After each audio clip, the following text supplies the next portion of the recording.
G'day, welcome to the first wine tasting online by Hatton Estate from our cellar here in Havelock North, Hawke's Bay.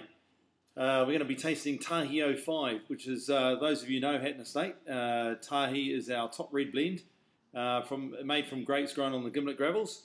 The 2004 vintage was the one that we won the champion trophy with at the New Zealand Wine Awards for the Cabernet and blends.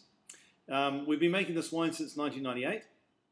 And it's basically the top grapes from our estates blended together. Normally Cabernet Sauvignon, Merlot and Cabernet Franc. The 05 vintage was just Cabernet Sauvignon and Cabernet Franc. So this is 78% Cabernet Sauvignon. We're going to have a little sip of it here and I'll talk to you about it. The 22% Cabernet Franc that's in this wine is very, very aromatic. So it's mainly what you smell on the nose here. It's really quite something actually. It's got a sort of chocolatey mocha notes on the nose. Something that's a little bit sort of savoury in the background there.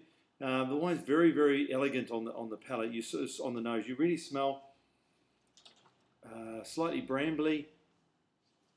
It's maybe some small blackcurrants initially. As you can see, the colour is very, very strong, and you know the wine itself is quite thick looking. Anyway, we'll try it.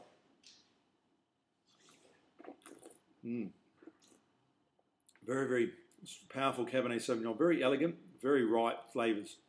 Not overcooked. Not as wasn't as a warmer year as the 2004 vintage turned out to be, but still a very good year on the gravels. In fact, a very good year for Cabernet Sauvignon and Cabernet Franc because it was quite a Indian summer. They say, you know, a long autumnal summer.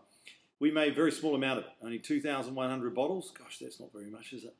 And only and about, I think it's 40 magnums, yes. Most of the magnums reside now in the USA, which is a slight pity for those of you in New Zealand watching this, but great if you've got one. I think we have 4 or 5 left at the winery, which are for sale. We try and release our wines when they're about 4 or 5 years old because they need a little bit of time to settle down in the bottle. The wines are made for long living, and when you taste this wine, you'll see all the different flavours. Couldn't resist having another go there. You'll see all the very strong, powerful fruit flavours and very, very long palate. So the flavour goes all the way to the back of your mouth and stays in your mouth a long time. So it's a good wine for a big roast venison dinner or something that's kind of complex that you're doing with red meat. It's very, very good. It's not really a wine to drink on its own. I mean, maybe when it's been open 2 or 3 hours, you probably would. It's not a wine to sit down in front of the rugby with. It's a wine to sit down with some very good friends and have over a long dinner. Anyway, I recommend you this wine. You can buy it obviously elsewhere on the website. Have a look at www.hattonestate.com to pick up a bottle of Hatton Estate Tahi. Cheers.